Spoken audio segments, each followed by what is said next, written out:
Hey, what's up? Uh, just thinking out loud on this trip. By the way, the trip I'm taking, this is April 27th. I'm taking a trip from Indianapolis, where I live, to Covington, Illinois. It's about an hour trip. I do this trip once a year where I meet up with a buddy of mine, Mike, who where I was talking about doing craft shows and art shows. Once you get to the point where you're doing a lot of shows, there are going to be some beneficial opportunities if you could find someone that you can trust and rely on and can represent your product just as you do. There will be some really good, lucrative opportunities where that person can go to a show on your behalf and sell your product. Now, that's not something that I would entrust with just anybody. I basically only entrust my wife, who doesn't do them anymore, my buddy John, and then my buddy Mike. Um, Mike has a full-time job as a firefighter, but he moonlights doing shows, especially during the fall when I'm double booked. Because the fall is kind of your go time. It's like tax season for an accountant. That's really when the biggest and most lucrative shows take place in September, October, and November. So that's where I'm headed right now. We're going to a restaurant called Beef House where we meet and talk about the year and things that we're going to do and what shows he's going to do and blah, blah, blah. So anyway, an idea or a thought that I was thinking about that you really need to consider if you're thinking about doing shows is what I call it the hamster wheel. You know, the hamster's running in a wheel and spinning around. Well, imagine that wheel going around, but imagine what that wheel represents as money. So it's money coming in, money going out. And the hardest thing about being a full-time artist and this art lifestyle is that you're doing shows that usually won't last more than 3 days. Most are actually 2 days. There's some that are 4 days, but basically you're flipping your earning timeline, you're turning it upside down. Normally in a jobby job or you're working 9 to 5 or whatever, you work 5 days and those 5 days are what, Monday through Friday are what you get paid for and what you earn and you live off that. Well, as an artist, you're working 4 or 5 days creating product, but you're only selling 2 days or 3 days, and sometimes only 1 day. I know people who only do 1 day shows, which I can't sustain that. I can't make a living doing that. So, you have to think about the fact that you have to make in 2 days what's necessary for you to live a sustainable living that normally you would do in 5 days. And that is a lot. That is very difficult because all throughout the week you're buying supplies. I've got a studio that I lease. It's a building, it's about 3,000 square feet. I'm constantly either ordering stuff from Amazon or Uline, taking trips to Walmart to buy stuff. Like, you haven't even added in like just gas to go someplace or staying in a hotel. My average show cost, because I do a double booth, which is 2 10x10 booths, my average show cost is right around $1,500. $750. Some of my big shows that I'm paying for are like $1,200 for a double booth. And if the show is a 3-day show and you stay in a hotel, and I'm not staying in 5-star hotels, but I'm also not staying in 1-star hotels.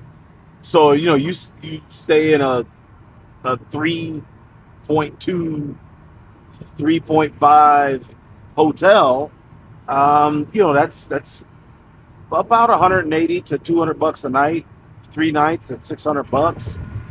Then you got your, whatever, $1,000 for the show fee, or maybe it's 800 bucks for a show fee. So that puts you at 1,400.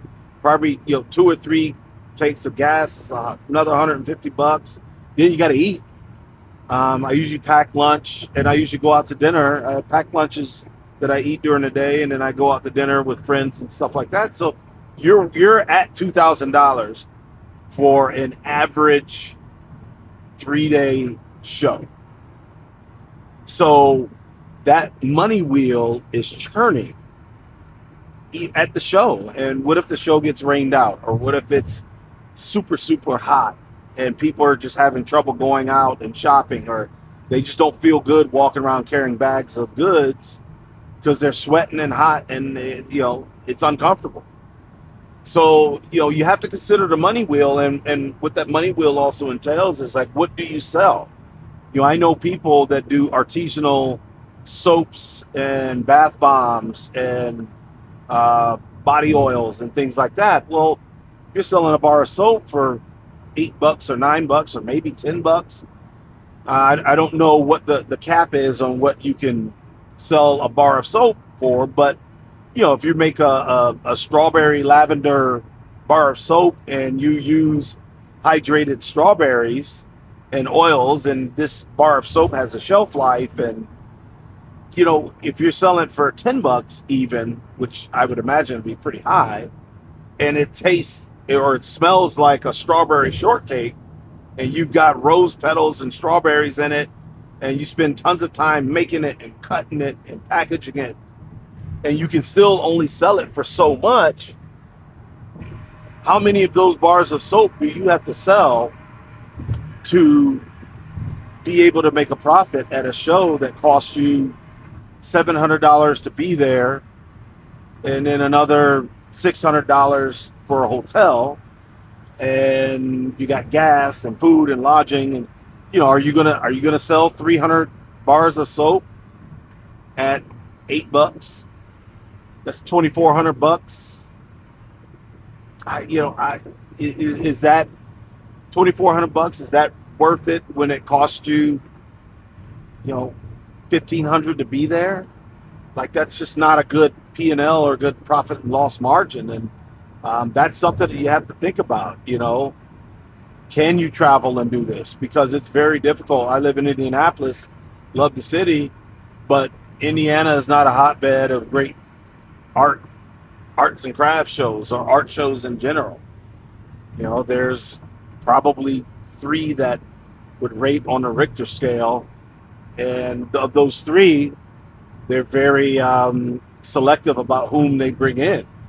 So you're not guaranteed that you're going to do it every year. And that sucks. If this is what you do for a living, you need to know that you're going to go to that show every year, basically, give or take a few. I don't do a lot of the quote-unquote fine arts shows. My stuff doesn't fall into that category. So, that's $50 for a show fee that if I know the odds are that I'm going to get rejected, then why the hell am I going to give them $50? I'd rather give my $50 or $30 or whatever it is to submit to a show that I know I'm going to get in, especially if the show is a banger or if the show produces a $6, $7, $8, $10,000 earning every year. That's my paycheck. When I do a show, when I do the Troy Strawberry Festival, I know that the low end of what I'm going to make is $6,000. It's a 2-day show, and I've been doing it for 9 years now. So it's like haven't even reached the point of them being tired of what I offer, and I still make that good money. And so since I do this for a living, I need to know that the first weekend in June, I'm going to make $6,000 or $7,000. And then go on to the next show after that and know what I'm going to make.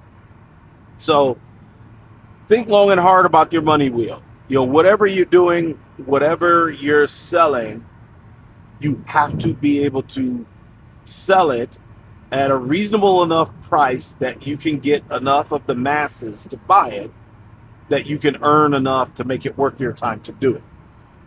But you can't give it away.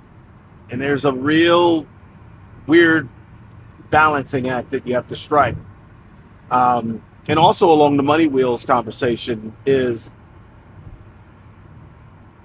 the first quarter of every year is very, very difficult for me and most artists that I know, because the majority of the shows that are reputable, your booth fee is due or has to be paid by February, March, April at the latest. And that show doesn't happen until September. And so I just paid for Frankfurt Fall Fest, and it's the first year I'm doing a double booth. Well, that show is Labor Day weekend, but I just paid $1,200 for the show, and it's April. You know, that's hard. That's really hard because you're living right here, right now. So it's really incumbent upon you to obviously, one, take care of your money throughout the year and know that that's the January, February, March, and April are very lean months. When you live in northern or midwestern cities, weather's crappy, so there aren't a lot of shows. So you're dodging, you're catching strays because you gotta live, pay your bills, my shop lease and buying supplies and all of that stuff, and living your, whatever your mortgage and other insurances, and married and you've got a grandbaby now and stuff. So you have to live, and you have to prepare to be able to go to these shows that are costing you money while you're not earning a lot of money. So the money wheel is a very, very, very important aspect of this full-time artist life, because how you manage and negotiate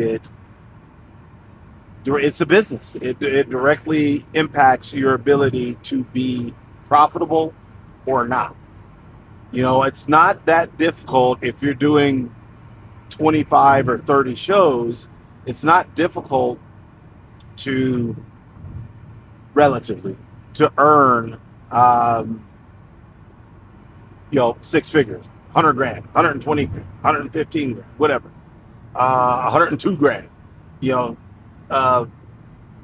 It really isn't. But what is difficult is to earn that without spending more than you earn.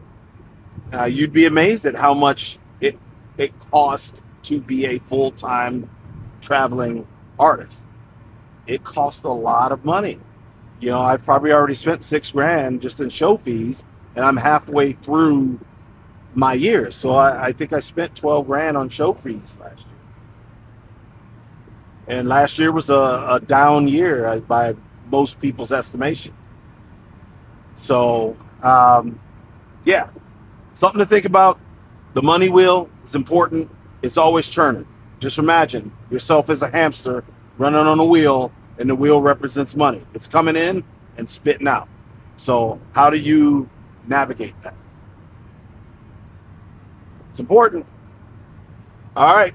Take care, and as always, keep crafting.